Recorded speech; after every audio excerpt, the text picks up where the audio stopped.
Əslində bir çoxlarımız uşaq yaşlarımızda bu sənətin hansısa bir nümunəsini evlərimizdə görmüşük. Nənələrdən yadigar qalan Azərbaycan evlərinə, ailələrinə xas olan qurama sənəti bir vaxtlar qızların cehiz sandığını, evlərin interyerini bəzəyib. Mən də bu qurama sənətinin öz nənəmdən öyrənmişəm, bibimdən öyrənmişəm. Bibim də çox tikərdi bunu. Əvvəllər nənələrimiz bu cür ipəkləri ancaq cehizlər üçün işləyərdilər. Cehiz vermək üçün qızlara 6 dənə stolu üstünə qurama verərdilər. Bu mütəkkədir. Məsələn, qalın parçalardan tikdikləri quramaların içinə yun yığardılar qış üçün, qışda istifadə eləmək üçün. Qalın parçalardan istifadə edirdilər. Sonra çit parçalardan, kətan parçalardan işləyirdilər quramaları. Onlar da yayda istifadə edirdilər. Otururdular üstündə və yaxud da ki, bunların sumkalarını tikirdilər, heybə deyirdilər ona. Ən çox qurama Naxçıvanda olubdu. Şahbuz rayonunda ən çox olubdu.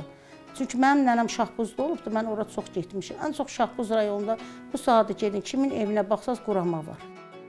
Müxtəlif parça nümunələrinin bir-birinə calanması ilə yaranan yastıq, yorğan və döşəkçə bəzəyində geniş istifadə olunan quramadakı hər təsvirin, hər rəngin altında bir nənənin, bir evin, bir ailənin həyat tərzi gizlənib. O vaxt maşın yox idi, əllərində tikirdilər bunu. Bir-bir parçanı kəsib, 3 küç qatlayıb, bir-bir onu tikirdilər. Və bunun qıraqlarını kətan saplarla toxurdular ki, daha gözəl görsənsin. Xanımlarımız fantaziyalar yaradırdı, parçaları kəsirdi, heyvan şəkilləri yaradırdı və yaxud da ki, bir ağacı yaradırdı. Novruz bayramında yastıqları düzürdülər, evə gözəl görsənirdi. Bunun bir də balacalarını tikirdilər nənələrimiz. Onun içinə sürmə qoyurdular, qədimidə gəlinləri aparırdılar, sürmə qoyurdular, ənlik, keçən qoyurdular. Rənglərin harmoniyası, naxışların ahəngi bu sənəti fərqləndirən əsas xüsusiyyətdir. Parça-parça yığılan qurama əslində bir həyat fəlsəfəsidir. Bizə səbrin, zövqün və qənaətin nə olduğunu öyrədir. Burada əsas rəng fərqi olmalıdır. Rəng tonlarını almaq lazımdır qurama işində və parça seçimi. Məsələn, ipək parçanın yanına biz qalın parça qoya bilmərik və yaxud da kətan parça qoya bilmərik. Biz burada ancaq ipəyi ipəklə tikməliyik, kətanı kətanla tikməliyik. Rəng tonunu uyğunlaşdırmalıyıq. Baxın, burada mavi, tünd mavi, ondan biraz açıq mavi və açıq mavi. Görürsünüz, burada rəng tonu necə alınır. Bu göy üzünün buludları rəngidir. Bu, məsələn, həyətdəki gül çiçəyin, baharın rəmzi olan gül çiçəyin rəngidir. Rəng tonunu seçmək lazımdır quramada. Və quramada olunan bu, biz üçkünçlər deyirik də, bu üçkünçləri hamısı eyni səviyyədə olmadı ki, gözəl görsənsin. Bunu nənələrimiz o qədər dəqiqliyi ilə işləyirdilər ki, inanırsınız ki, mənim nənəmgildə bunlardan var.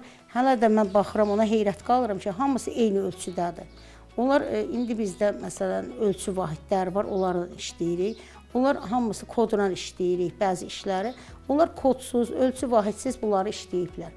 Bir vaxtlar yeni gəlinin cehiz sandığındakı quramalar onun zəhmətini, bacarığını və ailə dəyərlərinə bağlılığını göstərib. Bugün isə müxtəlif sərgilərdə, xüsusilə Novruz tədbirlərində qurama sənətinin də nümayiş olunması bu ənənənin unudulmaması üçün bir körpüdür. Və sevindirici haldır ki, bugün gənclərimiz qurama işlərinə də maraq göstərirlər. Mədəniyyətimizin yaşanan, yenilənən və gələcəyə daşınan bu zərif sənəti parça qırıntılarından yaranan bütöv bir gözəllikdir. Mən bu quramalarla Naxçıvanda keçirilən bəzi sərgilərdə iştirak eləmişəm, çıxartmışam. Əsasında Novruz bayramında mən bunları çıxardıram ki, Novruz bayramında insan axını çox olur, gənclər çox olur, bu qurama sənətini görsünlər. Daha da meyilli olurlar, hamı xoşu gəlir, şəkil çəkdirir bundan. Bakıda keçirilən bir çox sərgilərdə iştirak eləmişəm, Şəkidə iştirak eləmişəm, Şuşada iştirak eləmişəm sərgilərdə. Hətta mən bu quramamı Şuşaya aparmışdım. O qədər orada bəyənildi. Bir xanım ağladı. Dedi ki, bizim evdə nə qədər bu quramalardan var idi, heç birini götürə bilmədik.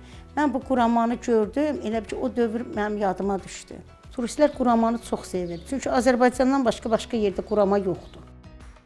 Qeyd eləyək ki, Azərbaycanda ilk dəfə 2012-ci ildə Milli Qurama Festivalı keçirilib. Hazırda ölkəmizdə bu sənətin milli mədəni irsin qorunması üzrə sənət nümunələrinə əlavə edilməsi ilə də bağlı iş aparılır. Deməli, rəngli parçalarla toxunan qurama həm də nəsilləri, dəyərləri birləşdirən yoldur.